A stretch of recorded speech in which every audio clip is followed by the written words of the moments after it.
Joshua Ford of Kingston is accused of sending a dozen emails to around 140 people, most of them law enforcement officers, asking for their help in taking down what he called a corrupt justice system. He also sought to kill court security and break the limbs of court officers. Ford was arrested on March 13th after the emails were sent. If convicted, he could face up to 5 years in prison, 3 years of supervised release, and a fine of $250,000 on each charge. I'm Natasha Williams on the Black Information Network.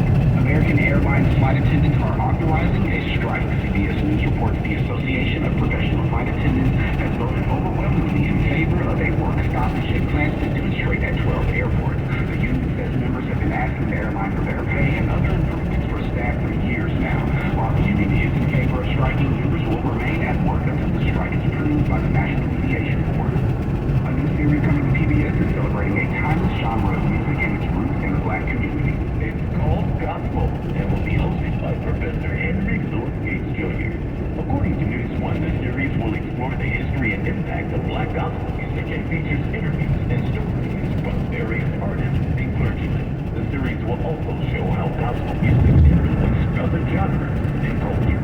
It premieres during Black History Month in February of 2024, along with a special concert celebrating the legacy of gospel. I'm Ray Harris on the Black Information Network. Music superstar Beyonce was honored by the city of Santa Clara, California. She was given the key to Santa Clara and named an honorary mayor as well. Beyonce's Renaissance tour recently stopped by Levi's Stadium. Local leaders say hotel occupancy was near capacity, and they point to Beyonce's concert as the main reason for that. They say her show was a boom for a local economy already riding high from Taylor Swift's recent two-night performance at Levi's.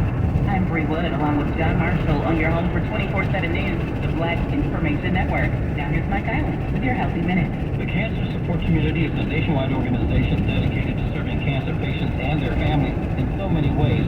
One way is Cooking for Wellness, where a chef hosts healthy cooking classes alongside a registered dietitian. I caught up with Chef Jason Johnson in Central Ohio, and he told me about how he promotes a healthy relationship with food for cancer patients and their families. I think it's a great pairing because there are a lot of different foods and ingredients and dishes that actually can help promote better health and wellness. That's why this class is called Cooking for Wellness. Even with cancer patients who may have compromised immune systems, who can become a healer in that aspect because there are natural vitamins that can allow the body to heal itself or to strengthen itself. And then the dietitian helps to educate us on how certain ingredients can relate in our body and make us better. Go to mycancersupportcommunity.org. And that's your Healthy Minute. I'm Mike Island on the Black Information Network. Portions of the following program will be recorded. Black Podcast. This is the Black Information Bay Area CIN 910. Walter Anderson was a pianist, professor, composer, and the first African-American man to become head of the music department at Antioch College in 1946. This made him the first black man to chair a department outside of the nation's historically black colleges. The Zanesville, Ohio native attended Oberlin College and studied music at the Berkshire Music Center and Cleveland Institute of Music in his youth. Anderson was a pioneer in the academic world, and in 1968, he was appointed director of music programs at the National Endowment for the Arts. At the NEA, he developed grant guidelines that garnered private sector support for the arts. And in 1979, he was awarded a special citation for distinguished service to the arts.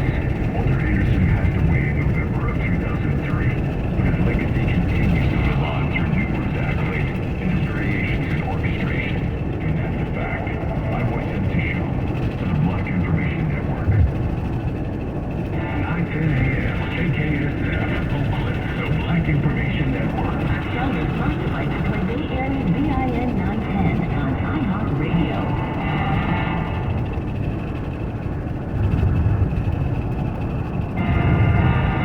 I'm Esther Dillard, and here's the latest from the Black Information Network. Biden administration officials say they'll help those impacted by Hurricane Idalia for as long as it takes. Directed us to do everything that we can to accelerate recovery wherever people are impacted by extreme weather. Homeland Security Advisor Liz Sherwood Randall told reporters President Biden will visit areas hit hardest by the hurricane. She added that officials officials won't know the full extent of the damage for several days.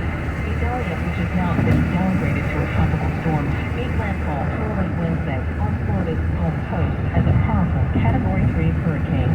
Meanwhile, the U.S. Capitol attending physician says Senate Minority Leader Mitch McConnell is medically clear to continue his schedule after freezing up while taking questions from reporters. And that's the latest. I'm Esther Dillard from the Black Information Network and BINnews.com.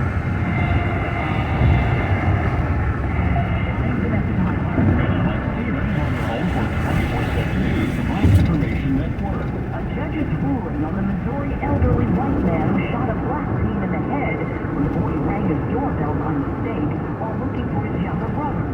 Ralph Yarl had to give testimony about what happened to him while 84-year-old Andrew Lester moved on. Prosecutors say what they laid out was enough to move forward with the case.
Georgia's 2020 presidential election. Fire took 74 lives in Johannesburg, South Africa. Even children were among those trapped in a building taken over by squatters. A disaster just waiting to happen. The place was packed, rooms for two jammed with as many as 10 to 15. Many of the victims migrants from other parts of Africa looking for a better life, and the homeless. Now, bodies of the dead, some burned beyond recognition, lie in the streets. Black President Cyril Ramaphosa says they have to learn from this tragedy. The lesson for us is that we've got to address this problem and root and everything else, root out those criminal elements, because it is these types of buildings that are taken over by criminals who then levy rents on vulnerable people and families. Let's say your kid has talent or is so adorable they have quite the following on social media. Many families are making money off of this and spending it. Well, a new law in Illinois protects the kid influencers. In fact, there was a young influencer who wrote her state senator about it after her parents documented the lives of her and her sister through their growing years on social media. The Illinois law is an extension of the child labor law. It will allow teens over the age of 18 to sue their parents if they were not properly compensated for all those adorable social media videos with their parents making money off of them. I'm Vanessa Tyler with Mike Stevens on your home for 24/7 News, the Black Information Network. I'm Keith Urquhart on the Black Information Network. John Mercer Langston was the first black man to become a lawyer when he passed the bar in Ohio in 1854. When he was elected in 1855 to the vote down for birth in Ohio, Langston became one of the most prospective in America.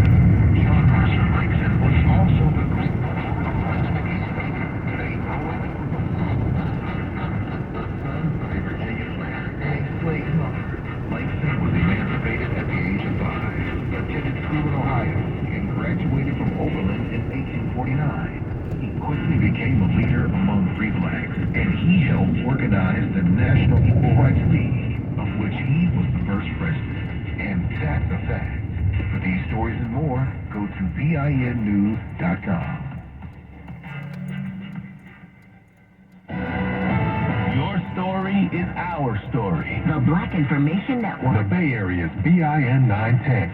I'm Natasha Williams on your home for 24/7 news on San Francisco's BIN 910. City officials announced a new public awareness campaign as the fentanyl crisis continues to spin out of control in San Francisco. Francis Zamora is with the San Francisco Department of Emergency Management. Approaching a railroad crossing. That they feel like the city needs to address, we want them to use 311 to make sure that the city addresses that situation. King 5 reports San Francisco has been struggling with open-air drug dens and a spike in property crimes.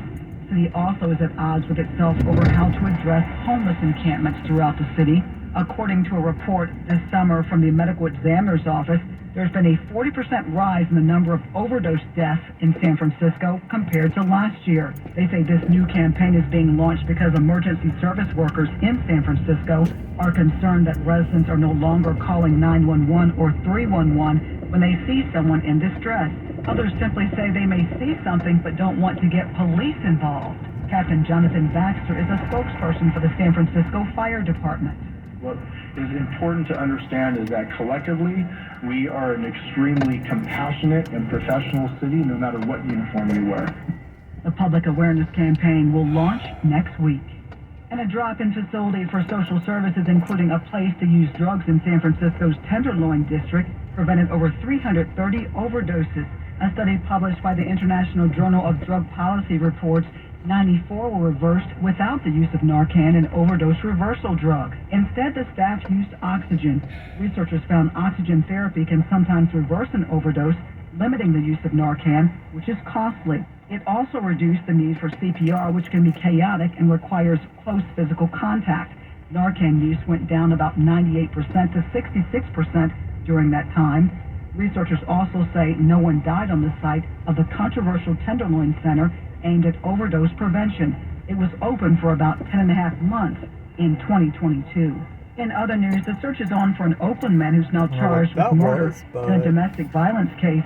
Prosecutors on Wednesday officially charged Brandon Bell with the killing of Shamika Mayberry, who is black, back in February. Prosecutors had said that Mayberry had a restraining order against Bell before the deadly shooting. Man,